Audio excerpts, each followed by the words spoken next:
الحمد لله نحمده ونستعينه ونستغفره ونؤمن به ونتوكل عليه ونعوذ بالله من شرور أنفسنا ومن سيئات أعمالنا من يهده الله فلا مضل له ومن يضلله فلا هادي له ونشهد أن لا إله إلا الله وحده لا شريك له ونشهد أن سيدنا وسندنا وحبيبنا وحبيب ربنا ومولانا محمد صلى الله عليه وعلى آله وأصحابه وبارك وسلم تسليما كثيرا كثيرا. أما بعد فأعوذ بالله من الشيطان الرجيم. بسم الله الرحمن الرحيم. يا أيها الذين آمنوا إن تنصروا الله ينصركم ويثبت أقدامكم.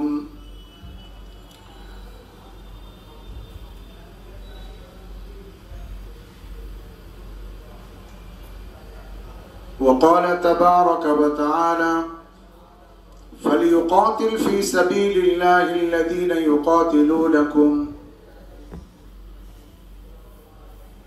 وقال رسول الله صلى الله عليه وسلم الصدقة تدفع البلاء. وقال عليه الصلاة والسلام داووا مرضاكم بالصدقات أو كما قال رسول الله صلى الله عليه وسلم. সমস্ত প্রশংসা আল্লাহ তাআলার জন্য।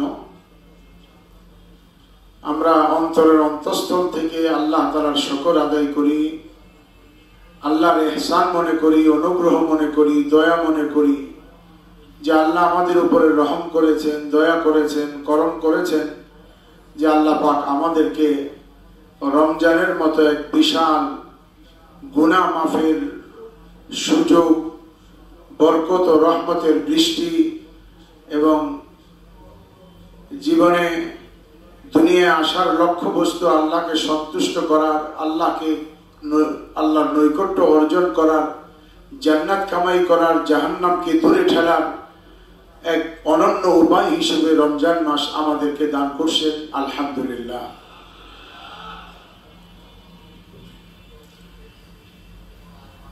রমজান মাস সম্পর্কে ইতিপূর্বে রমজানের ফজিলত, রমজানের ইবাদত, রমজানের ইতিকাফ, রমজানের শবে কদর ইত্যাদি বিভিন্ন বিষয় সম্পর্কে আলোচনা হয়েছে। আজকে আমাদের এখানে তিনটা বিষয় আমরা আলোচনা করব, তাহলে আমাদের মনে রাখতে সুবিধা হবে। একটা হলো সাদাকাতুল ফিতর,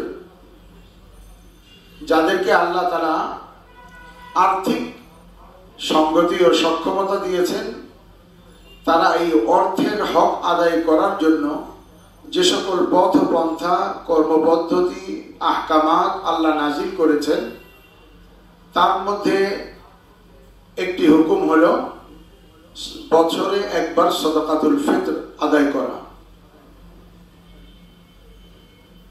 এর পরিমাণ কি, কাকে আদায় করতে পারবে, কে আদায় করবে, এটা একটা আলোচ্য বিষয়। আর দ্বিতীয় হলো আর অল্প 1-2 দিন পরেই আমাদের কাছে ঈদ আসতেছে। ঈদ মানেই হলো আমাদের কাছে খুশি, আনন্দ। কিন্তু এই ঈদের খুশি ও আনন্দের আতিশয্যে আমরা যেন ঈদকে ওয়াঈদ না বানিয়ে ফেলি। অর্থাৎ ঈদ আনন্দ আর ওয়াঈদ হলো ভীতি, আল্লাহর পক্ষ থেকে ভীতি।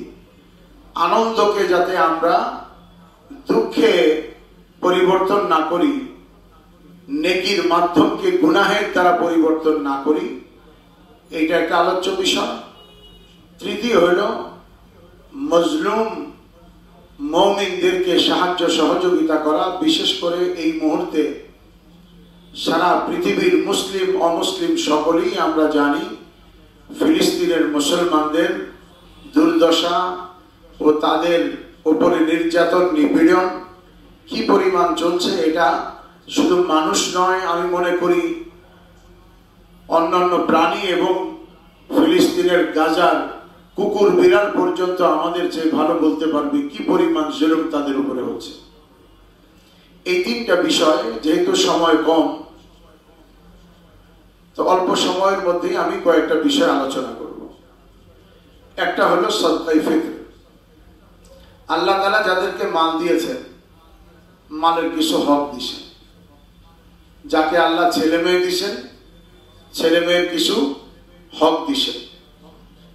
ছেলে মেয়ে আসে বলেই ক্ষান্ত হলে চলবে না, বাপ ডাক শুনে মজা পেলেই চলবে না। তার ভরণ পোষণ, তার লেখাপড়া, তার ভালো নাম রাখা, তার আদব কায়দা শিখানো, তরবিয়ত করা, তাকে অন্যায় পথ থেকে ফিরানো, ভালো মানুষ হিসেবে গড়ে তোলা, এ সকল দায় দায়িত্ব বাবা মায়ের উপর। নিয়ামত হিসেবে আল্লাহ তাআলা আমাদেরকে স্বাস্থ্য দিয়েছেন, তার কিছু হকও দিয়েছেন। নিয়ামত স্বরূপ আল্লাহ তাআলা আমাদেরকে মা বাবা দিয়েছেন, তো আল্লাহ মা বাবা সংক্রান্ত অনেক আহকামাত, আদব, এহতেরামের নির্দেশও দিয়েছেন। ঠিক তেমনি ভাবে যাদেরকে আল্লাহ তাআলা অর্থ দিয়েছেন, সম্পদ দিয়েছেন, টাকা পয়সা দিয়েছেন, সচ্ছলতা দিয়েছেন, তাদেরকে সেই অর্থ সম্পদের সম্পর্কে কিছু হুকুক ও অধিকার কোরআন সুন্নাহর মধ্যে বর্ণনা করছে। যদি আদায় করে তো আল্লাহ তাআলা তার চেয়ে বহুগুণ বাড়ায় কিয়ামতের দিন তাকে দিবেন। দুনিয়াতেও তার মালের হেফাজত করবেন, মুসিবত থেকে রক্ষা করবেন, অসুস্থতা থেকে বাঁচাবেন। বিভিন্ন হাদিসে আলাদা আলাদা এর বক্তব্য আসে। আমরা সাধারণত সম্পদ সম্পর্কে মনে করি কামাই করার পরে এক নম্বর হইলাম আমি, আমার যা মন চাই এটা আগে করবো। দুই নম্বরে হলো আমার বিবি বাচ্চা, বউ কি চায়, চাইবার আগে যাতে কিনতে পারি, কারণ চাওয়ার পরে দিলে তো কোনো দাম থাকে না। আর দাম থাকে না শুধু তা না, মাইক থেকে বাঁচন যাবে না। আপনাদের না, আপনাদের সবার আলিয়া তো ভালো। এটা অন্যান্য জায়গার কথা বলতেছি, পৃথিবীর অনেক জায়গায় এরকম চলে। সন্তানের চাহিদার আগে, চাওয়ার আগে তার চাহিদা পূরণ করার মেন্টালিটি আমাদের। তো এক নম্বর আমি, দুই নম্বরে আমার পরিবার, তিন নম্বরে আত্মীয় স্বজন। তার মধ্যে হলো যারা উপযুক্ত তারা না, আত্মীয় স্বজন যারে দিলে ফিডব্যাক পাওয়া যাবে, মানে আমার সহযোগিতা হবে, সময় মতো আবার তার থেকে ধার নেওয়া যাইব, সহযোগিতা নেওয়া যাইব, কাম করান যাইব, সুপারিশ করান যাইব। চার নম্বর হলো ওই সকল আত্মীয় স্বজন যাদেরকে দিলে পরে তারা আমার গুণগান মানুষের কাছে করব, পোস্টারিং করা লাগবে না। পাঁচ নম্বর হলো ওই সকল আত্মীয় স্বজন যাদের অনিষ্টতা থেকে বাঁচা যাবে, নাইলে আমার বদনাম করবে, বিরুদ্ধে লেগে যাবে। তারপরে হলো গিয়ে যদি বাঁচে তাইলে প্রতিবেশী, এরপরেও যদি বাচ্চা যায় তাহলে মসজিদ মাদ্রাসা গরিবের জন্য। আমাদের এই তাকসিম বা বন্টনটা শয়তানের পক্ষ থেকে, একদম বিশেষ ইবলিস তার বিশেষ কার্যালয়ে এই বন্টন করছে। আল্লাহ ও তার রসুলের বন্টন হলো যে তুমি যদি অর্থ সম্পদ উপার্জন করো তো সিরিয়ালটা একটু উল্টা করো। সর্বপ্রথম ই'লা'i কালিমাতুল্লাহ, দুনিয়াতে আল্লাহর দ্বীন বুলন্দ করার জন্য, কিয়ামত পর্যন্ত ইসলাম প্রতিষ্ঠিত থাকে, প্রথম সেখানে ব্যয় করো। আলোচনা করলে আমাদের টাইম পার হয়ে যাবে। আমি একটা ছোট্ট ঘটনা বলি। কোন এক জিহাদে রাসূল করিম সাল্লাল্লাহু আলাইহি ওয়াসাল্লাম গালিবাত তবুকের সময় চাঁদা গ্রহণ করতেছিলেন। একজন প্রতিবন্ধী সাহাবী যার হাত কাটা পা কাটা, হয়তো ইসলাম পূর্বে তার কোনো শাস্তির কারণে হয়েছে, কারণ একটা শাস্তির ধরন হইল মুসলা, এক অন্যায়ের কারণে প্রথমে এক হাত কাটবে, ওই অন্যায়ের পুনরাবৃত্তি করলে বিপরীত দিকের পা কাটবে, ডাইন হাত তারপরে বাম পা। এরকম একটা শাস্তির বিধান আছে, হয়তো এটাও হইতে পারে, অথবা কোনো অ্যাক্সিডেন্টলি তার অসুবিধা হইতে পারে, প্রতিবন্ধী সাহাবী, শারীরিক প্রতিবন্ধী। তো উনি চিন্তা করলেন রাসূলুল্লাহ সাল্লাল্লাহু আলাইহি ওয়াসাল্লাম চাঁদা গ্রহণ করতেছেন, আমার কাছে তো কোনো টাকা পয়সা নেই, আমি কি করব? উনি এই কথা বলেন নাই যে এটা তো ধনীদের কাম, এরা হুজুরেও দিব আমারও দিব না। উনি চিন্তা করছেন ধন সম্পদ ইসলামের সহযোগিতার জন্য যাদের আছে তারা তো করতেছে, ইসলামকে সহযোগিতা তো আমারও দায়িত্ব নাই। তাহলে মানুষ যদি তার নিজের জন্য, সন্তানের জন্য, স্ত্রীর জন্য উপার্জন করতে পারে, তো আমি ইসলামের জন্য উপার্জন করতে পারবো না? উনি এই অবস্থাতেই এক ইহুদির বাগানে গেছে। ইহুদির বাগানে গিয়ে ইহুদিকে বলছে, আমি আপনার বাগানে খেজুর গাছের গোড়ায় পানি দেওয়ার প্রয়োজন পড়ে, আরবে তো পানির ক্রাইসিস, অনেক কূপ থেকে আনতে হয় গাছের গোড়ায়, এটা একটা বড় কষ্টের কাজ, আমি পানি দিব, আমাকে বিনিময় কি দিবে? ইহুদি বলছে যে তুমি পানি কেমনে দিবা? না হাত আছে না পাওয়া আছে? বলে ওইটা আপনার বিষয় না, ওইটা আমার বিষয়। বলে আচ্ছা যাও, তুমি যদি এক বালতি পানি এক গাছের গোড়ায় দাও, এক মুষ্টি খেজুর দিব, 10 বালতি দিলে 10 মুষ্টি দিব। উনি একটি রশি আর বালতি নিয়ে কূপের কাছে গেছেন, প্রথমে বালতিটা কূপে ফেলছেন, হাত কয়টা? একটা, পানি ভর্তি করে রশি টান দিছেন এক হাতে, এরপরে ঠোঁট দিয়া দাঁত দিয়া রশি কামড়ায় ধরছে, আবার টান দিয়া আবার উঠাইয়া কামড়ায় ধরছে। এইভাবে উনি পানি উঠাইছেন, এক বা একাধিক গাছের গোড়ায় পানি দিছেন, এমনকি কামড়াতে গিয়ে তার ঠোঁট পর্যন্ত ক্ষতবিক্ষত হয়ে গেছে। এরপরে 1-2 মুষ্টি খেজুর উপার্জন করে রাসূল করিম সাল্লাল্লাহু আলাইহি ওয়াসাল্লামের কাছে নিয়ে বলছে, হুজুর আমি আপনি যে দিন প্রতিষ্ঠায় এলায়ে কালিমাতুল্লাহর জন্য চাঁদা গ্রহণ করছেন, আমি ওইখানকার জন্য এই চাঁদাটুকু আনছি। হুজুর সাল্লাল্লাহু আলাইহি ওয়াসাল্লাম তার চাঁদাটাকে নিয়ে, চাঁদার যে স্তূপ ছিল, ও সেই চাঁদাটাকে ওই স্তূপের উপরে রেখে দাও, সবার উপরে রাখো, কারণ এটা বড় বরকত। তো প্রথম শুরু হবে এলায়ে কালিমাতুল্লাহ, তারপরে শাআইরে দ্বীন, ইসলামের প্রতীক, অর্থাৎ যে সমস্ত বস্তুর দ্বারা ইসলামের শান, শওকত, মান, মর্যাদা রক্ষা পায় ও ইসলাম সুপ্রতিষ্ঠিত থাকে, অর্থাৎ মসজিদ এবং মাদ্রাসা, মিনার। আমাদের মসজিদে তো মিনার বানাইবার কথা, এখন তো আপনাদের বলি নাই, বলবো। মিনারও ইসলামের একটা প্রতীক। আপনি দেখবেন কোন দেশে বিদেশে গেলে দূর থেকে যদি মিনার নজর পড়ে, যদি আপনি মুমিন হয়ে থাকে, হঠাৎ করে আপনার অন্তরের মধ্যে এক অব্যক্ত আনন্দ আপনি অনুভব করবেন, মিনারটা দেখা মাত্র খুশি লাগবে।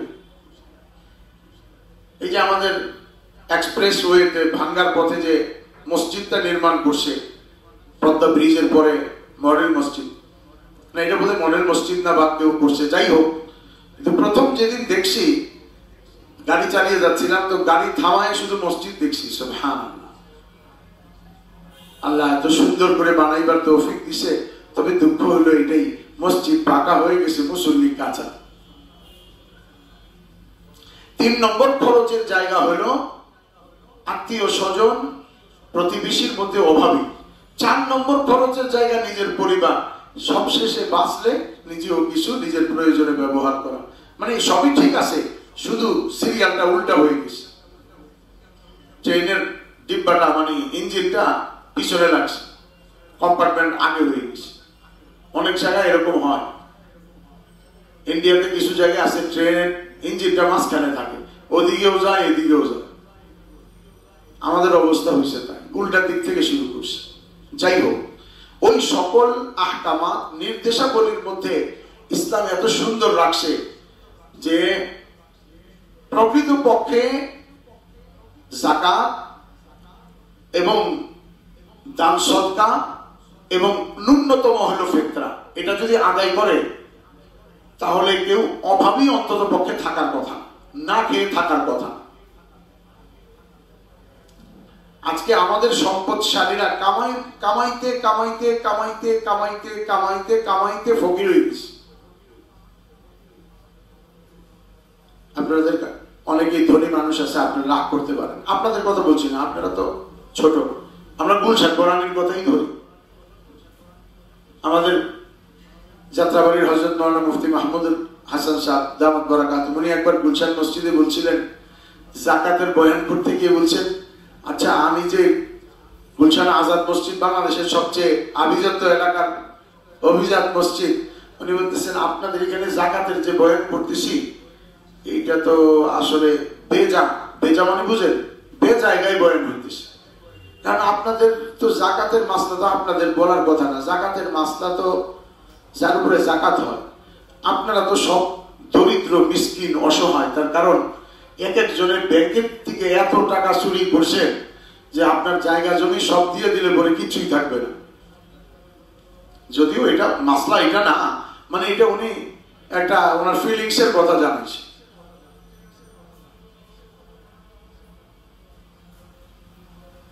তো যাদেরকে আল্লাহ তাআলা অর্থ সম্পদ দিছে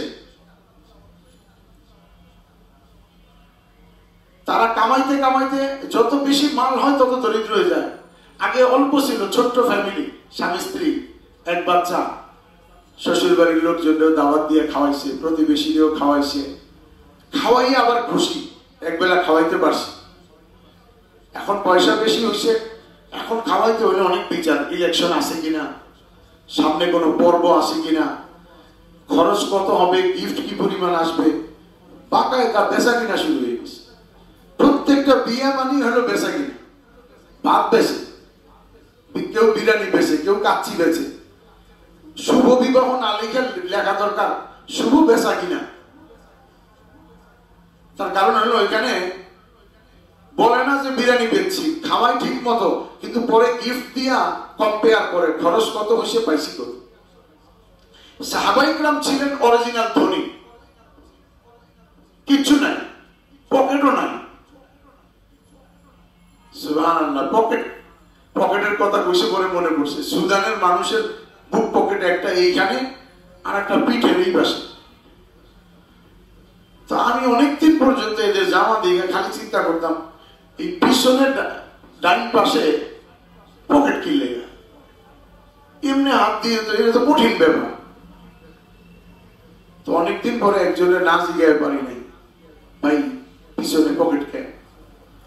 তো বললো যে আমরা জামা বানাই, ওই যে জুব্বা বড় থাকলে বসতে বসতে পিছনের জায়গা, মানে বাংলায় পাশার জায়গাটা বলি আর কি, ওই জায়গাটা কি হয়ে যায়, কাপড়টা পাতলা হয়ে যায়, ছিঁড়ে যাওয়ার উপক্রম হয়। বলে এই জন্য কিছুদিন এইভাবে ব্যবহার করে এরপর আবার ঘুরে পড়ি, কারণ এই গলার ব্যবহার করে না, তারা ওই চিকন গলা ব্যবহার করে, আর তাও আবার এরকম বুতাম দেয় না, একটু বড় করে গলা বানায়, বাস এদিক দিয়েও পিন্দা যায় ওদিক দিয়েও পিন্দা যায়। ওই যখন এই পাশে পড়ি বাম পাশে পকেট, যখন ঘুরে পড়ি ওই ডাইনের পকেটটা এই বাম পাশে চলে আসে। আমাদের কি এইরকম পর্যায়ে চলে গেছি আমরা? আমাদেরকে আল্লাহ অনেক সচ্ছল রাখছে। আমি মনে আসি 2011-তে চাঁদে গেছিলাম, ওই নীল আর্মস্ট্রংয়ের চাঁদে না, সুদানের পাশে যে চাঁদ ওই চাঁদে। তো বাজারে গেলেই খালি মনে পড়তো যে আমরা এদের তুলনায় এরকম, যেমন নাকি মনে হয় যে আমরা আমেরিকান, মানে আমেরিকান বলতে আবার খুবই সবার দিক থেকে না, খাবাসত এবং শয়তানি না, ধনের দিক থেকে, সচ্ছলতার দিক থেকে তাদের তুলনা। তো যাই হোক, আল্লাহ তাআলা তাদেরকে অর্থ সম্পদ দিছে, তার কিছু হক দিছে। বিভিন্ন ভাবে হুজুর উৎসাহিত করছেন যে শুধু তুমি অপেক্ষা করো না কবে যাকাতের সময় আসবে আর কবে ফিতরার সময় আসবে, না না, সব সময় দাও, দাও মারদাকুম বিসসাদাকাত, অসুস্থ হইলেই সদকা দিয়ে দাও। তুমি অসুবিধায় পড়ছো, সদকা দিয়ে দাও। বুঝছো, সদকা আর মুসিবত একসাথে দৌড় প্রতিযোগিতা দেয়। কিন্তু আজ পর্যন্ত পৃথিবীর শুরু লগ্ন থেকে আজ পর্যন্ত মুসিবত সদকাকে অতিক্রম করে আগে বাড়তে পারেনি। তো আমাদেরকে আল্লাহ তাআলা যত আহকামাত দিয়েছেন তার মধ্যে একটা ছোট হলো সদকায়ে ফিতর। কার উপরে সদকায়ে ফিতর? সদকায়ে ফিতর ওয়াজিব হলো ঈদের দিন সকালবেলা যার কাছে 52.5 ভরি রূপার মূল্য তার প্রয়োজনের অতিরিক্ত আসে, কিংবা মূল্য পরিমাণ বস্তু। যাকাতের সাথে ডিফারেন্ট আছে, যাকাতের আর এটা এক না। ফর এক্সাম্পল ধরেন একজনের কাছে একটা বাড়ি থাকার আছে, আর একটা অতিরিক্ত বাড়ি আছে যেটা ভাড়া দেয়, এবং ওইটার উপরে সে ডিপেন্ডেবল না, দোকানও আছে। এখন ওই ভাড়া দেওয়া বাড়ির উপরে যাকাত নাই, ভাড়ার উপরে যাকাত আছে, কিন্তু বাড়ির মূল্যের উপরে কি নাই? যাকাত নাই। কিন্তু ঈদের দিন সকালবেলা এই বাড়ির কারণে ফিতরা ওয়াজিব হয়ে যাবে, তার উপরে ফিতরা ওয়াজিব হবে। তাহলে বোঝা গেল প্রত্যেক ফিতরা আদায় করার উপরে যাকাত ফরজ নয়। হ্যাঁ, তবে যার উপরে যাকাত আছে তার উপরে ফিতরা অবশ্যই আছে। তাহলে তিনটা শ্রেণী। এক শ্রেণী হলো যার উপরে যাকাত ফিতরা কিছুই নাই, আর একটা শ্রেণী হলো যার উপরে ফিতরা আছে যাকাত নাই, আর একটা শ্রেণী হলো যার উপরে যাকাতও আছে ফিতরাও আছে। হ্যাঁ, যদি ওই অতিরিক্ত বাড়িটা এমন হয় যে এটা তার জীবিকা নির্বাহের একমাত্র ব্যবস্থা, আর কিছুই নাই, ওই ভাড়া দিয়ে জীবন যাপন করে, তাইলে ওলামা ইকরাম বলছে ফিতরা লাগবে না। লাগবে না শুধু তা না, এর সদকা দিতে পারেন, যাকাতও খাইতে পারেন বাড়ি থাকা সত্ত্বেও। দুইটা ফ্ল্যাট, একটা ফ্ল্যাটে থাকে আর একটা ভাড়া খায়, আর কিছুই নেই, তাকেও ফিতরা দেওয়া যাবে এবং তার উপরে ফিতরা ওয়াজিব না। কিন্তু জীবিকা নির্বাহের জন্য অন্য কোনো ব্যবস্থা থাকলে, চাই সেখানে জমা টাকা থাকুক চাই না থাকুক, এই ফ্ল্যাটের কারণে তার উপরে ফিতরা ওয়াজিব হয়ে যাবে। মহিলাদের জন্য তার নিজস্ব অলংকারাদি টাকা পয়সা থাকলে তার উপরে আলাদাভাবে ফিতরা ওয়াজিব, সে নিজেরটা দিবে। তবে কোন মহিলার জন্য তার নিজের ফিতরার পাশাপাশি তার সন্তান, স্বামী, অধীনস্থ অন্য কারো ফিতরা দেওয়া তার জন্য ওয়াজিব নয়, সে শুধু তারটাই দিবে। তবে পুরুষের ক্ষেত্রে ফিতরা সে নিজেরটা দিবে, তার নাবালেগ সন্তানেরটা দিবে, এবং স্ত্রীরটা দিবে, এবং গোলামবাদী আগে যারা ছিল তাদের। এখন অনেকে জিজ্ঞেস করে কাজের মানুষেরটা দিতে হবে কিনা। না, এই প্রশ্নটা আসছে এখান থেকে। পূর্বেকার যুগে যে বাদী হতো বা গোলাম হইতো তাদের পক্ষ থেকে দিতে হইতো, কিন্তু এখনকার কাজের মানুষরা গোলামবাদী নয়, এখনকার কাজের মানুষরা মালিক। মালিকরা গোলামবাদী কই না কেউ। তার কারণ হলো এর কথার খেলাফ চললে আপনার 12টা বাজাই দিব, অখাদ্য আর কুখাদ্য খাওয়াই ছাড়বো, আপনার ঘর লুটে ছাড়বো। এই জন্য ঘরের মালকিনরা, গৃহিণীরা তোষামত, খোসামত, রেয়ায়েত, সালাম, স্যালুট দিয়া তারপরে চলতে হয় ঘরের কাজের মানুষের। এটা হলো এখন। আগে তো ছিল বেতনও কম, ধমকি দিয়া চলতো, অপেক্ষা করে আরেকটু উন্নতি যখন হবে ইনশাআল্লাহ তখন কাজের মানুষই পাবেন না। আমেরিকার মতো দাওয়াত দিলে যার যারটা খাইয়া প্লেট ধুইয়া নিজেরটা নিজে ধুয়ে দিবে। আমেরিকাতে তো এরকমই, কাজের মানুষ নাই। কেউ দাওয়াত দিলে ওই বুফে সিস্টেম থেকে এখান থেকে বাইরে এসে খানা সব রাখা থাকে, প্লেট রাখা আছে, যাইয়া যার যারটা বাইরে লয়ে এলাম, খাইয়া বেসিনে প্লেটটা ধুয়ে আবার ধুয়ে দেন জায়গা মতো। এখন কি করবে? ধামাচাপা দেওয়ার জন্য এটা স্টাইল বানাইছে। এটা এরকম হয়েছে যেমন নাপিতে চুল কাটতে গিয়ে একজনের চুল এক জায়গা দিয়া ভুলে বেশি কেটে ফেলছে, তো কি করবে? আর এক পাশ দিয়ে বেশি কাইটা বলছে এটা নতুন ডিজাইন। ওই যে শুনছে ডুটগুলি অমুক অমুক খেলোয়াড় না, এটা একটা নতুন খেলোয়াড়, তার ডিজাইন। এটা শুই না 500 টাকা বাড়াই দিছে আরো। আসলে যে ওর চুল কাইটা ফেলছে এই ছাগলে, এটা ও কইতেই পারে না। তো ফিতরা পুরুষের জন্য তার অধীনস্থদের সবার থেকে দিতে হবে, মেয়েদের জন্য শুধু নিজেরটা। ফিতরা যদিও ওয়াজিব হয় ঈদের দিন সকালবেলা, কিন্তু এটা আগাম, অর্থাৎ পুরো রমজান মাস জুড়েই আদায় করা যায়।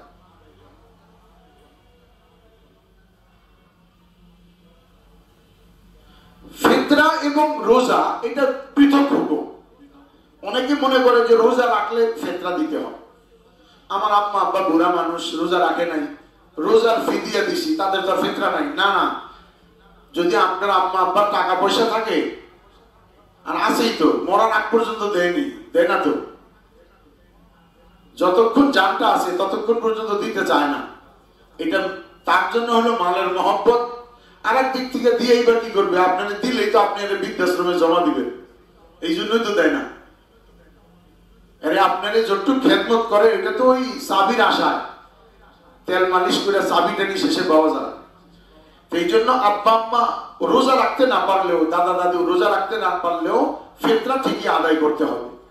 কোন অপ্রাপ্ত বয়স্ক বাচ্চা, সরকারি অপ্রাপ্ত বয়স্ক না, শরীয়তের সরকারি অপ্রাপ্ত বয়স্ক তো দাদাও হওয়ার বয়স না।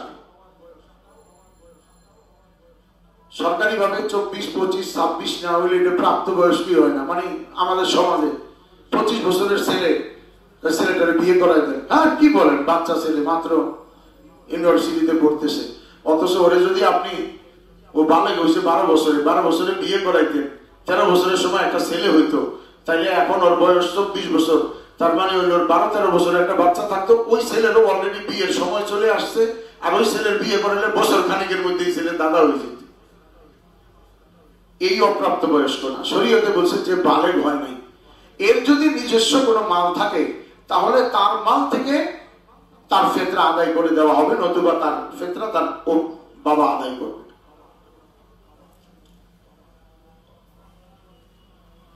কথা বলা যাচ্ছে না, তার মানে ডায়াবেটিস বেশি। ফিতরা আদায় করার 5টা খাদ্য আছে যেটা দিয়ে ফিতরা আদায় করা যায়। রাসূলুল্লাহ সাল্লাল্লাহু আলাইহি ওয়াসাল্লাম এরকম 5টা খাদ্যের কথা বলছে।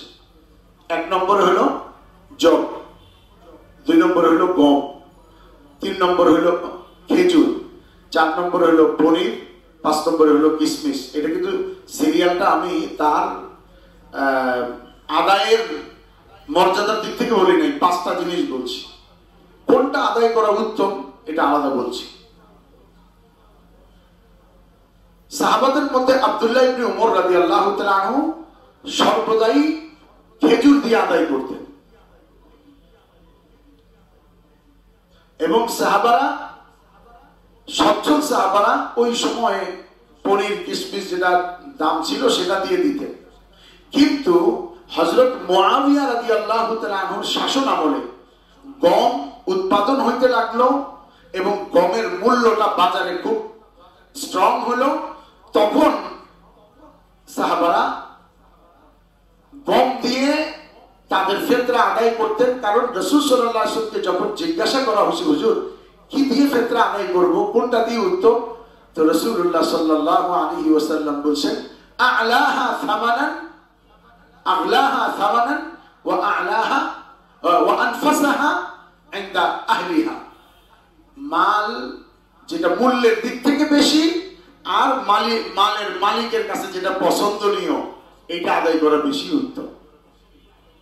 দুঃখ ভরে বলতে হয়, আমাদের দেশে আমরা ছোটবেলা থেকে দেখতেছি, সেই হিসাবে 50 বছর বলা যায়, ইসলামিক ফাউন্ডেশন আমাদের দেশের একটা সুপ্রসিদ্ধ ইসলামী প্রতিষ্ঠান, তারাও পর্যন্ত এতগুলি মুফতি সাহেবরা বৈশা ফিতরা নির্ণয় করার সময় শুধু গমটাকেই নির্বাচন করে। অথচ আমাদের এই যুগের গম হলো সবচেয়ে কম দাম, এই বাকি 4টার চেয়ে গম হলো সবচেয়ে কম দাম। একটা ইসলামী রাষ্ট্রে, মানে অর্থাৎ যেখানে অধিকাংশ মুসলমান, 90% এর উপরে, সবাই যদি গম দিয়ে ফিতরা আদায় করে, পনির দিয়ে আদায় করবে কি মোদি? কিশমিশ দিয়ে আদায় করবে কি ট্রাম্প? এটা কার জন্য? মুসলমানের জন্য। আপনি পাঞ্জাবির ক্ষেত্রে তো শরীফ মার্কেটে যাইয়া যে কোনো একটা পাঞ্জাবি কিনেন নাই, দামিটা কিনছেন, আর একটু পয়সা থাকলে আরম ফরমে গেছে, কিচ্ছু না, পাঞ্জাবি শুধু একটা ট্যাগ লাগানো আছে, ট্যাগটা পকেটের নিচে, একজনে কয় কি ট্যাগটা পকেটের নিচে না হয় এনে থাকলে ভালো হতো, গেঞ্জির মধ্যে এখানে থাকে ক্রোকোডাইল আর অনেক কিছু, পাঞ্জাবি টেনে থাকলে বুঝতো যে আমার পাঞ্জাবিটা কোন ব্র্যান্ডের। তা না হলে এখন আবার কারোর সাথে কথা বলতে গেলে টাকা আছে কিনা দেখি তো, টাকা হিন্দিতে দেখাইতে হবে, এই যে আরো এই যে এমনি ব্র্যান্ড দেখাইতে হবে। ওই লোকের মতো ওই যে আংটি পিন্ধে গেছে স্বর্ণের, মাছওয়ালারে কয় এইটা কত, এইটা কত, মাছওয়ালায় বুঝছে যে মাছের দাম জিগায় লগে আংটিটাও দেখায়, তো মাছওয়ালা কয় এইটা 50, এটা 100, মানে স্বর্ণের একটা দাঁত লাগানো আছিল, তো মাছওয়ালায় ঠোঁটুচা করে ওই স্বর্ণের দাঁত দেখায় কয় এটা 50, এটা 100। আমাদের বাজার দর এরকম হয়েছে।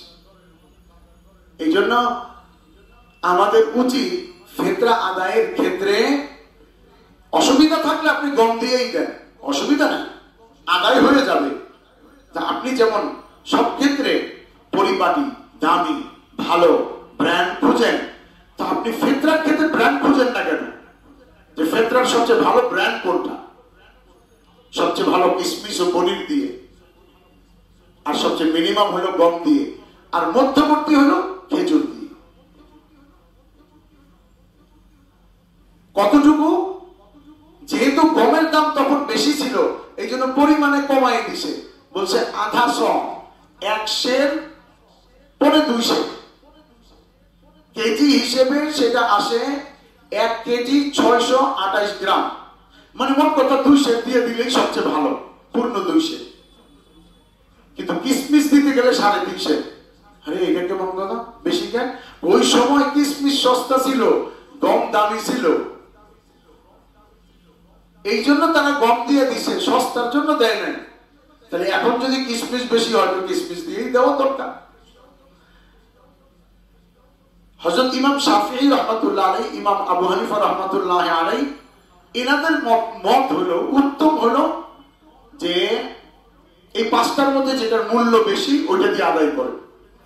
এই 5টা ছাড়াও আদায় করা যাবে। অনেক আহলে হাদিস ভাইগণ যারা হাদিসের জাওয়াহিরের উপরে চলে, কোন ইমামকে মানতে চান না, তাদের অনেকে বলে থাকেন যে এই 5টা দিয়ে হুজুর দিতে বলছেন, সুতরাং এই 5টা দিয়ে দিতে হবে না। এটা হাদিস 2-4টা হাদিস মুখস্থ করলেই হাদিসের ব্যাখ্যা করা যায় না। এরকম যারা করেন, আমি আপনাদেরকে বলছি না, কেউ আহলে হাদিস থাকলে আমি তাকে কটাক্ষ করছি না, বুঝের জন্য বলছি। আপনি যদি হাদিসের সমাহার পড়ে যোগ্যতা তৈরি না করেন, তাহলে তো আপনি বুখারী শরীফ পড়ার পরে থায় মুতাসুরা করবেন, কারণ বুখারী শরীফে দাঁড়ায় পেশাব করার কথা আছে। কি বলেন? এখন আজকে থেকে করবেন তো দাঁড়ায় পেশাব? কেন? আছে তো বুখারীতে। আতা রাসূলুল্লাহ সাল্লাল্লাহু আলাইহি ওয়াসাল্লাম সুবাতাতা কওমি ফাবালা কাইমান, হুজুর এক জায়গাতে এরকম নিচু এলাকায় ময়লা ফেলবার জায়গায় আসলেন আর দাঁড়ায় পেশাব করলেন, তো করেন না। রাসূল মানুষকে পবিত্র থাকার গুরুত্ব বুঝাইতে গিয়ে বলছেন, যদি কখনো এমন সিচুয়েশনে পড়ো যে বসে পেশাব করতে গেলে ছিটা কাপড়ে লাগবে, নামাজ পড়তে পারবে না, এমন কোন ক্ষেত্র তৈরি হয়ে যায়, তখন তুমি দাঁড়ায় পেশাব করে নিও। যাই হোক, তো এই 5টা দিয়ে আমরা ফিতরা আদায় করার চেষ্টা করব। এখন ফিতরা কাকে দিব? যে নেশাব পরিমাণ মালের মালিক না, আর যার উপরে ফিতরা হয় না তাকে আপনি দিতে পারবেন। শুধু 2টা শ্রেণী ছাড়া, বাবা মা ও এর উপরে, বাবার আব্বা আম্মা, দাদা দাদি, দাদা দাদির আব্বা আম্মা, দাদির আব্বা আম্মা, আর দাদা দাদির দাদা দাদি যদি বাইচা থাকে, কই লাভ নেই, বাঁচি না, বাপি বাঁচে না, আর দাদা দাদি তো অনেক দূরের কথা। আর নিচের দিকে হলো আম্মা, নানু, নানা, নানার বাপ মা, নানির বাপ মা, এক কথায় আমরা মাদ্রাসা পড়ার সময় আমাদেরকে সুন্দর শিখাইছে, উস্তাদরা বলছে বলো আমরা যাদের থেকে হইছি অথবা আমাদের থেকে যারা হইছি। আমরা যাদের থেকে হইছি দাদা দাদি নানা নানি, আর আমাদের থেকে হইছে আমার ছেলে মেয়ে নাতি নাতনি, এদেরকে দেওয়া যাবে না। আর বাকি ডাইনে বাই চাচা ফুপু খালা মামা সবারই দেওয়া যাবে যদি উপযুক্ত হয়। তাই বলে আবার দিয়েন না যে ছেলে বিদেশ পাঠাবো ইটালি পাঠাবো কিছু টাকার দরকার জাকাত ফেতরা আছে সব দিয়ে দাও। হ্যাঁ নিজের উপরেই জাকাত ফরজ হয়ে গেছে, আপনি কি তাহলে কি জাকাত দিবেন? ইমাম মালিক রহমতুল্লাহ আলাইহি উনি ফেতরা আদায় করতেন খেজুর দিয়ে এবং আজওয়া দিয়ে। এটার কারণ ছিল ইমাম মালিক মদিনারে ভালোবাসতেন, উনি সব ক্ষেত্রে মদিনাবাসীকে প্রাধান্য দিতেন। এই জন্য উনি মদিনার খেজুর এবং বিশেষ করে মদিনার বিশিষ্ট খেজুর আজওয়া দিয়ে উনি আদায় করতেন। এটা ছিল ফিতরা সংক্রান্ত বিষয়। ঈদের নামাজ পড়তে আসার আগে আগে এটা আদায় করে দেওয়া উচিত। ঈদের যে 13টা সুন্নত আছে, সাজসজ্জা করা, মেসওয়াক করা, গোসল করা, ভালো কাপড় পরা, খুশবু ব্যবহার করা, তারপরে পায়ে হেঁটে আসা, এক রাস্তায় আসা অন্য রাস্তায় যাওয়া, সম্ভব হলে ঈদগাহে নামাজ পড়া, তারপরে যাওয়ার ঈদের নামাজ পড়তে আসার আগে এই ঈদে মিষ্টি জাতীয় দ্রব্য বা কমপক্ষে খেজুর খেয়ে আসা, এগুলি হলো ঈদের সুন্নাত। ঈদকে ওয়াইদ না বানানো, ঈদকে কেন্দ্র করে গুনাহ করা, এটা গুনার মধ্যে আপগ্রেড গুনাহ, বড় গুনাহ। বিশেষ করে ঈদ কেন্দ্র করে যে গুনাহ হয় সেটা হলো বেপরদা, গান বাদ্য আর কিছু রসুল রেওয়াজ। ঈদের খুশি তো ওই ব্যক্তির জন্য যে রমজানের রোজা রাখছে, কদর পাইছে, তারে আল্লাহ পুরস্কার দিবে, তারে ডাকছে। আর যে রোজা রাখে নাই, আল্লাহ রসুল বলছে যে রোজা রাখে নাই, তারাবি পড়ে নাই, তুমি আমার ঈদগাহে আইসই না, এটা তোমার জায়গা না, কারণ তোমার পুরস্কার নাই, তুমি আইসে কি করবা? 3 নম্বর বিষয়বস্তু এই দুইটা। 3 নম্বর বিষয়বস্তু হলো মুসলিমদেরকে সাহায্য করা, বিশেষ করে ফিলিস্তিন। আমরা বলতে বাধ্য হচ্ছি তার কারণ ছোটবেলা থেকেই দেখে আসতেছি, কিন্তু এতটা দেখি নাই যে ঘুমন্ত মানুষ রমজান মাসে সেহরির সময় এই মানুষগুলির উপরে অত্যাচার। এদের কাজ আর টঙ্গিতে 17 তারিখ রাত্রে কিছু লোকে হামলা করছিল, একদম এরা স্বাস্থ্যবান সাদিয়ানিয়ান ইহুদি স্বাস্থ্যবান। কেউ থাকলে আপনার রাগ করেন না, আপনি না, মানে কাজটা আপনাকে বলি না, আপনার কাজটা বা যারা করছে তাদের ওই কর্মটা, সে কর্মটা ইহুদিদের সাথে মিলে। এখানেও সেম কেস তাই হয়েছে। হ্যাঁ, এখানে কোটি কয়েক লোকের উপরে হয়েছে, আর ফিলিস্তিনে হাজার হাজার লক্ষ লক্ষ নিষ্পাপ নিরপরাধ মুসলমানের উপরে হয়েছে। 1930 সালে এই খবিসগুলি ইউরোপ থেকে যখন হিটলার এদের সবগুলিকে খতম করে অল্প কয়টা বাঁচছিল, হিটলার বলেও গেছে আমি সবগুলোরই মারতাম, তবে অল্প কয়েকটা ছেড়ে দিয়ে গেছি, বিশ্ববাসী বুঝবে এরা কি পরিমাণ হারামজাদা, আমি এদেরকে গ্যাস চেম্বারে ঢুকাইয়া কেন মারছি গোটা বিশ্ববাসী বুঝতে পারবে, এই জন্য অল্প কয়টা রাখিয়ে গেলাম। এই অল্প কয়টাই চিন্তা করেন 1930 সালে ফিলিস্তিনে আসছে। যেমন আপনাদের বিক্রমপুরে রংপুরের লোকেরা আলুর কাজ করার জন্য যায়, ঠিক তেমনি ভাবে এরা এই ইউরোপ থেকে ফিলিস্তিনে আসছিল, সিরিয়াতে আসছিল যে আপনাদের এখানে চাষাবাদ করে থাকবো। এরপরে জায়গা কিনা শুরু করছে ভূমিদস্যুদের মতো, এইখানে কিনে ওইখানে কিনে ওইখানে কিনে ব্যারিকেড দিয়ে পুরাটাই আমাগো কইতে কইতে এক পর্যন্ত অল্প কিছুদিন আগেও প্যালেস্টাইন দেখাইতো, এখন গুগল ম্যাপের মধ্যে আর কি নাই, প্যালেস্টাইন নাই, ইসরায়েল গোটাটাই। তার কারণ গুগল যে ম্যাপ তৈরি করছে ভূত সংখ্যার মধ্যে, এইটাও তো ইহুদিদের, এটাও তো তাদের হাতে।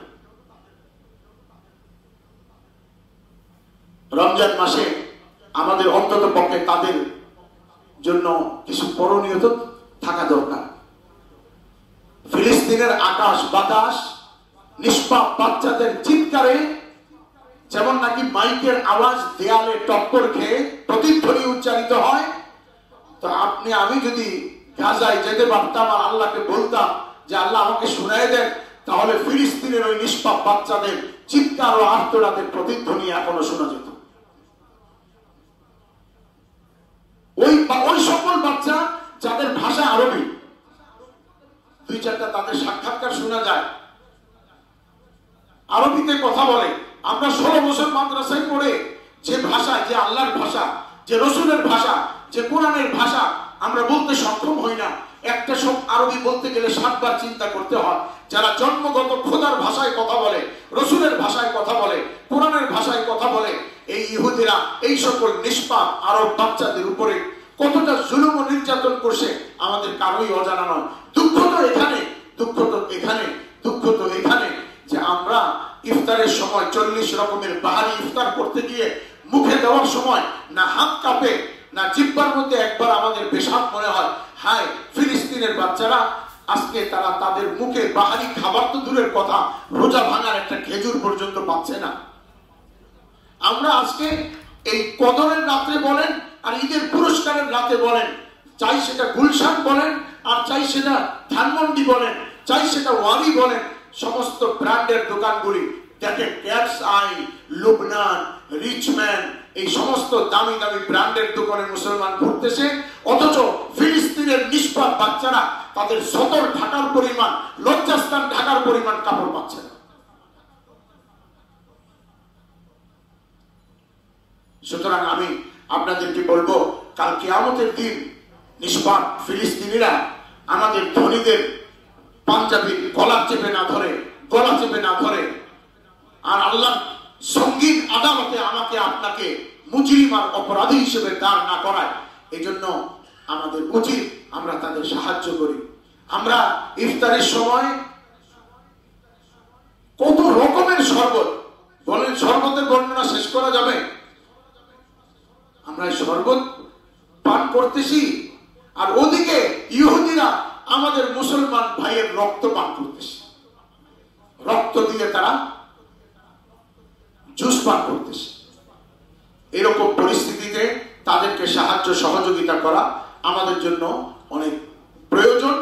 আমি এর আগেও ফিলিস্তিনের কথা বলছি, সাহায্য সহযোগিতার কথা বলছি, কিন্তু আপনাদেরকে কি ওয়েতে সাহায্য করবেন এটা কখনো বলি নাই, তার কারণ আমার জানা ছিল না যে প্রক্রিয়াটা কি হবে।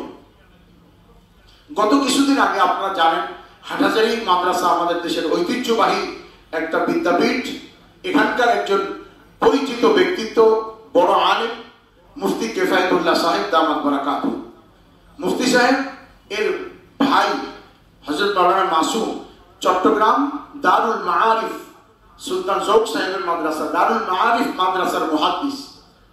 আমি গর্ববোধ করি যে আমি দেওবন্দে তার সাথী ছিলাম, আমার সিনিয়র, কিন্তু দাওয়াত ও তাবলীগের সম্পর্কের কারণেই হবে ছাত্র জামানা থেকে তিনি আমাকে খুব, আমি শব্দই ব্যবহার করবো, অনেক বেশি রেসপেক্ট করেন, অনেক ইজ্জত করেন, অনেক ভালোবাসেন। অথচ এলমের দিক থেকে আমার যদি হয় 2 গ্রাম, তাহলে তার এলএম হবে 200 কেজি। উনি আমাকে গত 2-3 দিন আগে ফোন করছে, বলছে আমানুল্লাহ ভাই, আমি যেখানে আসি এখানে অনেক চট্টগ্রামে ধনী আসে, আমরা ফিলিস্তিনে সাহায্য করতে চাই, তো আপনি তো বিদেশে সফর করেন অনেক জায়গায়, আপনার কি কোনো ওয়ে জানা আছে? তাইলে আমরা একটু আপনার মাধ্যমে সাহায্যের খবর পাইতাম। আমি বললাম যে মাসুম ভাই, একই চিন্তাধারা আমার মধ্যেও ছিল, আমিও তো খুঁজে পাচ্ছিলাম না। আচ্ছা ঠিক আছে, আমি আপনাকে তাহকিক করে পরে জানাবো। এর মধ্যে মিডিয়াতে মাওলানা মামুনুল হক সাহেব এবং মাহফুজুল হক সাহেব ওনারা তাইদ করছেন, মানে সমর্থন করছেন একটা সাহায্য সংস্থাকে। আপনারা অনেকেই দেখছেন হাফিজি চ্যারিটেবল, যারা ইতিমধ্যে সাহায্য নিয়ে মিশর থেকে পৌঁছেন, মিশর থেকে তারা গাজায় খাবার কাপড় পৌঁছাইছেন। এবং শুধু তা না, এখনো রমজানে প্রতিদিন গাজার শিশুদের কাছে বাংলার মুসলমানের অনেক লোকের টাকায় ইফতার হচ্ছে, আলহামদুলিল্লাহ। এই হাফিজি চ্যারিটেবলের সহসভাপতি হলেন আমার বন্ধু মানুষ ডাক্তার মশিউর রহমান, উনি ডাক্তার এবং ইএনটির ডাক্তার, নাক কান গলার ডাক্তার। আমাদের যে একটা পরিচিত হসপিটাল আছে খিলগাতে, খিদমা হসপিটাল, এই খেদমা হসপিটালের নাক কান গলা বিভাগের ডাক্তার, উনি এই চ্যারিটেবলের সাথে সংযুক্ত আছেন এবং ওনার জিলা নীলফামারীর সাথে আমাদের তবলিগের হালকাও জুড়ানো আছে। সেই সূত্রে ওনাকে আমরা চিনি এবং ওনার উপর আমাদের আস্থাও আছে। এই সূত্র ধরেই আমি চট্টগ্রামের ওনাদেরকেও জানাইছি যে আপনারা এখানে দিতে পারেন। আর আমরা আমাদের মসজিদের মুসল্লিদেরকে বলবো যে আমরা এই চ্যারিটেবলে সাহায্য করে ফিলিস্তিনের মুসলমানের কাছে সাহায্য পাঠাইতে পারি। তবে কে কতটুকু দিব এটা যেহেতু আজকে দেরি হয়ে গেছে, এখন না করে এটা আমি আপনাদের কাছ থেকে পরে নিয়ে আমি ওনাদের কাছে পৌঁছাইতে পারবো। এখন আমরা ডাক্তার সাহেবের কাছ থেকে 2 মিনিটের মধ্যে ওনাদের কার্যক্রমের কিছুটা কার্যকারী শুনুন। আসসালামু আলাইকুম ওয়া রাহমাতুল্লাহ। আমি ডাক্তার মশিউর রহমান। আমি হুজুর অলরেডি পরিচয় করে দিয়েছেন, যেহেতু সময় কম আমি অল্প সময়ে বলবো। আমাদের হাফেজি চ্যারিটেবল সোসাইটি মোহাম্মদুল্লাহ হাফেজি হুজুরের নামে নামকরণ করা হয়েছে এবং এটি বাংলাদেশ সরকার কর্তৃক নিবন্ধিত সেবা সংস্থা। আমরা বাংলাদেশের যে কোনো প্রান্তে দুর্যোগ হোক, বন্যা হোক, যে কোনো অবস্থায় শীত বস্ত্র সমস্ত জায়গায় আমরা কাজ করি। কিন্তু গাজা, ফিলিস্তিন, দেইর আল বাহলা এবং খান ইউনিসে আমরা কাজ করার সুযোগ পেয়েছি 6 থেকে 7 মাস যাবত। আমাদের দেশের প্রায় 2000 ছাত্র আল আজহার ইউনিভার্সিটিতে পড়ে, তাদের মাধ্যম দিয়ে আমাদের সূত্রপাত। গত নভেম্বরে গিয়ে আমরা 1 কোটি টাকার ত্রাণ ইনশাআল্লাহ আলহামদুলিল্লাহ দিতে পেরেছি। 6 সদস্যের একটি প্রতিনিধি দল আমরা গিয়েছিলাম, আমিও ছিলাম তার মধ্যে। এবং তারপর থেকে লাগাতার আমরা ডলার পাঠাচ্ছি সেখানে, কারণ সেখানে অনেক শায়েখদের সাথে আমাদের পরিচয় হয়েছে এবং সেখান থেকে ডলারটা হুন্ডি আকারে সেটা ফিলিস্তিনে ঢোকে এবং প্রতিদিন আমরা সেখানকার ভিডিও চিত্র এবং ছবি এবং আমাদের যে সংস্থার যে লেবাস একটা আছে ওই পোশাক পরে তারা কিন্তু এই খাবারটা বিতরণ করছে। রমজানের শুরু থেকে এ পর্যন্ত প্রতিদিন 2 থেকে 2,500 আমরা ইফতারি প্রদান করেছি আলহামদুলিল্লাহ। এবং আমরা গত মার্চ মাসের শুরুতে 5 সদস্যের একটি প্রতিনিধি দল গিয়েছিলাম। আমি গত 3 দিন আগে ফেরত আসছি ওখানে। আমরা এখানে যারা মানে মিশরে আশ্রিত যারা শরণার্থী রয়েছেন তাদের মধ্যে আলহামদুলিল্লাহ আমরা বিতরণ করছি। এখন আমরা ম্যাক্সিমাম টাকাটাই ডলার আকারে পাঠাচ্ছি ফিলিস্তিনে, কারণ সেখানে চাহিদা বেশি। মিশরে অন্তত পক্ষে তারা জীবন নিয়ে বেঁচে আছে। এমন করুণ অবস্থা, রেড ক্রিসেন্ট হসপিটাল যেটা কায়রোতে আছে, ওখানে দেখলাম যে 9 মাস 10 মাস 1 বছর যাবত রোগীরা ভর্তি, কারণ বোম্বিং এর কারণে কারো হাত চলে গেছে, কারো পা চলে গেছে, এগুলা ক্ষত স্থান সহজে শুকাইতেছে না এবং এই বোমের কারণে এটা ক্যান্সার পর্যন্ত হয়ে যাচ্ছে তাদের। আমরা মিশরে অবস্থিত ফিলিস্তিনের যে দূতাবাস অ্যাম্বাসেডর আছেন দিবাল্লু, ওনার কাছে গেলাম। এত সুন্দর চেহারা, আরবদেরকে দেখে বোঝা যাবে না যারা অভাবী, যারা না খেয়ে আছে তাদেরকে দেখে বুঝতে পারবেন না অভাবী, পোশাক পরিচ্ছদ তারা কিন্তু বুঝতে পারবেন না। হ্যাঁ, এমন সুন্দর। উনি কান্না করতেছে, no medicine in Gaza, no food in Gaza, no water in Gaza. মানে গাজাতে কোনো মেডিসিন নাই, কোনো পানি নাই। ইসরায়েলি বাহিনী পানি লাইন পর্যন্ত কেটে দিয়েছে, ইলেকট্রিসিটি লাইন কেটে দিয়েছে, ইন্টারনেটের লাইন কেটে দিয়েছে। সাগরের পানি খেয়ে খেয়ে মানুষ বেঁচে আছে এবং কেউ মারা যাচ্ছে। সাগরের পানি আমরা যারা কক্সবাজারে গেছি আমরা খেতে পারবো, অথবা বৃষ্টির পানি যেখানে ডোবা হইতেছে, খাল হইতেছে, বিল হইতেছে, সেই পানিগুলো তারা খেয়ে আছে। এক বাচ্চা তার মাকে বলছে, মা আমি তো না খেতে না খেতে ক্লান্ত, আমি কখন মারা যাবো বলো, কারণ চোখের সামনে দেখতেছে সবাই মারা যাচ্ছে সিরিয়ালে সিরিয়ালে। তার মা দুধের শিশু, হ্যাঁ, তার মাকে জিজ্ঞাসা করছে। আমরা রেড ক্রিসেন্ট হসপিটালে গেলাম, এক মা তার 4টা বাচ্চার ছবি দেখালেন, 4 বাচ্চা শহীদ, তার স্বামী পর্যন্ত শহীদ। এই মার্চের শুরুতে রমজানের সফরে 8টা বাসা একত্রিত করছি আমরা, কারণ প্রত্যেকটা বাসায় যাওয়াটা কঠিন। 8টা বাসার থেকে 8 জন মহিলা আসছে, কোনো পুরুষ নাই। হয় মুজাহিদ হয়ে তারা ফিলিস্তিনে আছে অথবা তারা শহীদ হয়ে গেছে। একজন এমবিবিএস ডাক্তার তার 4 সন্তান নিয়ে কায়রোতে হিজরত করতেছে, শ্রমিকের কাজ করতে চাইতেছে, কাজ পাইতেছে না। একজন এমবিবিএস ডাক্তার, সে তো শ্রমিকের কাজ করতেও পারবে না, তারপরে পেটের ক্ষুধায় সে কাজ খুঁজতেছে। তার সন্তানদেরকে আমরা হাতে কিছু পাউন্ড দিয়ে আসলাম। আলহামদুলিল্লাহ এ পর্যন্ত আমরা 3 কোটি টাকা ত্রাণ আপনাদের অনুদান দিয়ে আমরা দিতে পেরেছি। এর ভিতরেই 1 সপ্তাহের ভিতরে 1.5 কোটি টাকা আমাদের ফান্ডের মধ্যে আবার জমা হয়ে গেছে। এই যে একটা মেসাকার হলো, 400 জনের উপরে মারা গেছে, এর মধ্যে আলহামদুলিল্লাহ খুব দ্রুত ফান্ড জমা হইতেছে এবং আমরা দ্রুতই পাঠাইতেছি এটা। এবং এটা একদম প্রমাণ আমরা আপনাদের সামনে ইনশাআল্লাহ তাআলা পেশ করব। আমি বলে আমি কথা শেষ করছি, বেশি সময় নিলাম এজন্য আন্তরিকভাবে দুঃখিত। এই আজকে আমরা এখানে কোনো কালেকশন করতেছি না, তার কারণ সময় অনেক হয়ে গেছে। তো আমরা এই ব্যাপারে একটু বলবো যে আপনারা চিন্তা ভাবনা করেন, প্রত্যেকেই একটা ফান্ড এই মজলুম মুসলমানের জন্য রাখেন।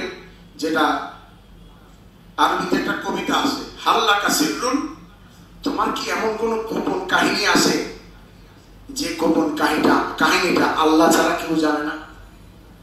হাল্লাকা সিররুন ইনদাল্লাহ, আল্লাহর নিকট তোমার কি কোনো গোপন কাহিনী আছে যেটা আল্লাহ ছাড়া কেউ জানে না? তুমি এরকম একটা গোপন কাহিনী তোমার তৈরি করো। আমরা এরকম একটা গোপন ফান্ড তৈরি করি। আর গোপন বলতে যেটা আমার দুনিয়া কাউকে দেখাইবার দরকার নাই, আর আমি ওনাদের কাছ থেকে ওনাদের রসিদ বা মেমো নিয়ে নেব।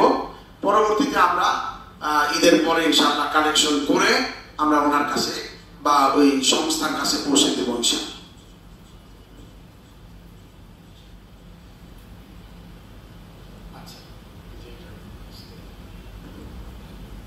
যারা সুন্নত পড়েন না, যারা তোমরা জমা দ্রুত ছোট সূরা দিয়ে আদায় করে নিন। আমি আরেকটে আমার বয়ান ছিল, মৌলানা মামুনুল হক সাহেবের বয়ান ছিল, আর খালিদ সাইফুল্লাহ ইউবি সাহেবের বয়ান ছিল। আমার ছিল রাত্র 12টা থেকে 1টা। আচ্ছা না, মামুন সাহেবের খালিদ সাইফুল্লাহ সাহেবের ছিল 1টা থেকে, আর সর্বশেষ ছিল মামুনুল হক সাহেবের। আমাকে ওইখান থেকে ওনারা জিজ্ঞাসা করছে, আমি যেহেতু অনেক জায়গায় কোনো হাদিয়া নেই না, বলছে আপনাকে একটা খাম দিতে পারি?